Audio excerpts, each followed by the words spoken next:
So WWE has officially gotten rid of the Diva moniker and has now introduced a new women's championship. Apparently, this is supposed to be a big deal. But ask yourselves this, if they had done this when Kelly was the champion, having 2-minute filler matches on Raw every week, would that have automatically solved all the problems with the division at that time? Just by calling them women? No. The fact is, the name change doesn't make a single difference. But what is going to make a difference is that WWE isn't just changing the name. They're going out of their way to promote them as big stars on the show. In fact, they were some of the only stars at WrestleMania to get a special entrance. And their match was promoted as one of the biggest matches on the WrestleMania card. So it's not the name that makes the difference, it's the presentation. And it's obvious that they're going to be presenting the NXT women as stars to the company.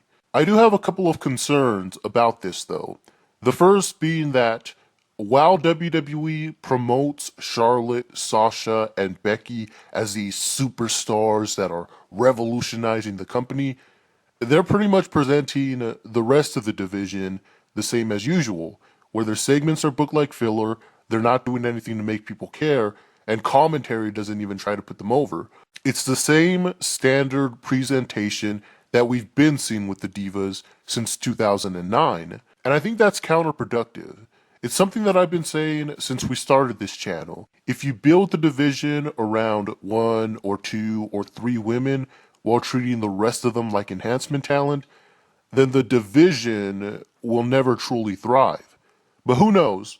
It is early, so maybe this won't be a problem for too much longer. But my second concern is that the way that they're presenting this new era of women's wrestling makes it seem like they're trying to negate everything that happened over the last 10 years. Like, yeah, just forget about everything that happened after Trish left. All that matters is right now and what the NXT women did to save the division, which I think would be a huge slap in the face to everyone that helped pave the way for this to happen.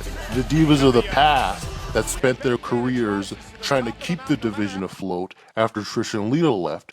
The current roster that worked to try to make a difference and get more opportunities for the division. And the real women's wrestling fans that have been trying to start this Give Divas a Chance movement since 2011. So getting into the actual WrestleMania match. This was the first time where you could really tell that they went through all the same steps that they usually go through before an NXT TakeOver match. You could tell there was a lot of planning and rehearsing that went into this. You could see that in a lot of their steps and transitions that they had already planned out exactly how they're going to execute each and every move in that match.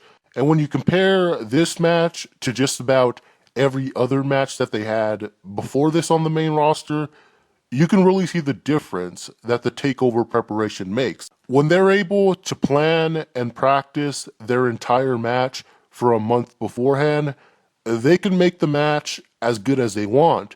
Whereas if you just throw them out there with the basics, here's the story, here's some spots we want you to hit, and here's the finish, it's nowhere near the same quality. So Charlotte ended up retaining. Considering this was WrestleMania, it didn't really make a lot of sense why you wouldn't have one of the underdog baby faces overcome the odds to get their WrestleMania moment. But it does make sense in that they obviously want these three to be the focal point of the division and continue this feud until at least SummerSlam. And if you had Charlotte drop the title here, then the goal of the feud would have been achieved. And the only way they'd be able to continue it is by either dragging it out with Charlotte getting a million title shots, or by hot potatoing the championship between the three to try to keep the feud fresh. Keeping the belt on Charlotte is a way to extend the feud for a while longer, and it keeps Becky and Sasha as the underdogs that you want to eventually see win the championship to blow this feud off at some point. But in the meantime, something interesting that is happening is it looks like all three of them are branching off into their own feuds. You know, I said in my last Q&A that the only way any of the other divas were going to get featured is whenever WWE puts them into a feud with Charlotte, Sasha, and Becky. So now they're putting all of them into their own separate feuds. On one hand, it's obvious that none of them are going to lose, but on the other hand, this is a good way to keep the division relevant, because as long as they're involved with the NXT women, they're going to get a decent amount of spotlight, and it keeps the division competitive, seeing which of the NXT women can have the most compelling feud and which of the other women is going to stand out the most to grab that brass ring. So Brie Bella officially retired at WrestleMania. We knew this was coming since last year, it just happened a little earlier than expected. With everything that's gone on with Nikki and Bryan's health, she was pretty much in a position where she was forced to leave sooner than she wanted to. Now there's a lot that can be said about the way that WWE handled her final month, and even her final match.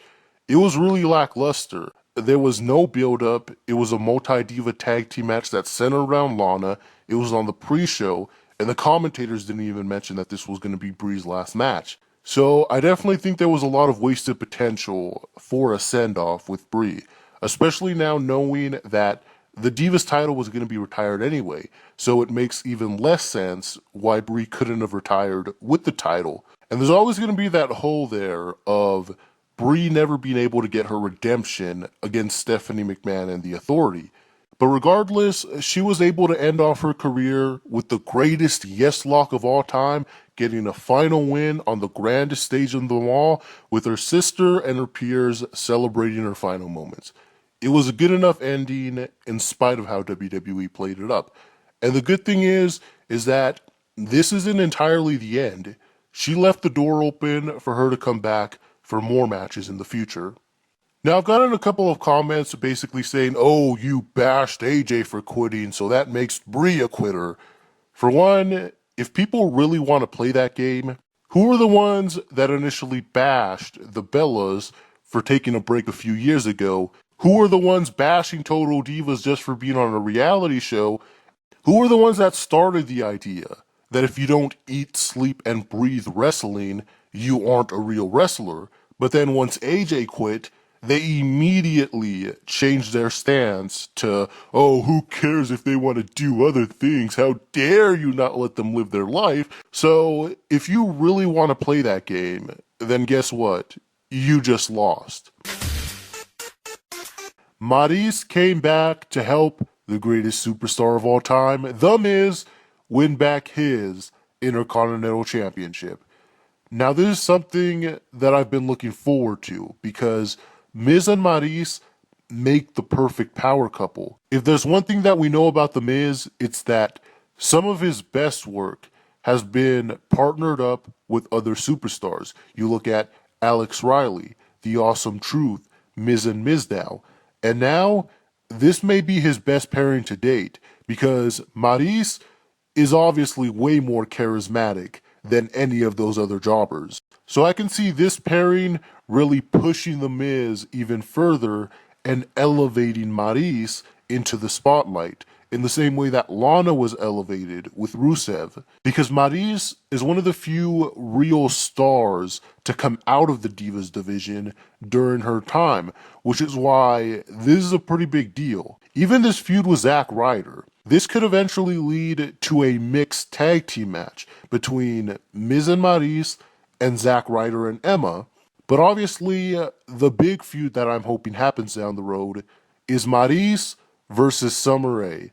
Obviously, this needs to happen. It makes way too much sense not to, especially because there is history between The Miz and Summer Rae. But that just about does it for this week. Now, just a quick message for everyone. I'm more than likely going to start merging this series with my MTO Vision series, at least temporarily, just to see how it goes, and to save time. That way I can just knock out 2 videos in one shot. Now, I know this series has been by far our most popular series on this channel, so if you want to keep up with it, for the time being at least, tune in to MTO Vision.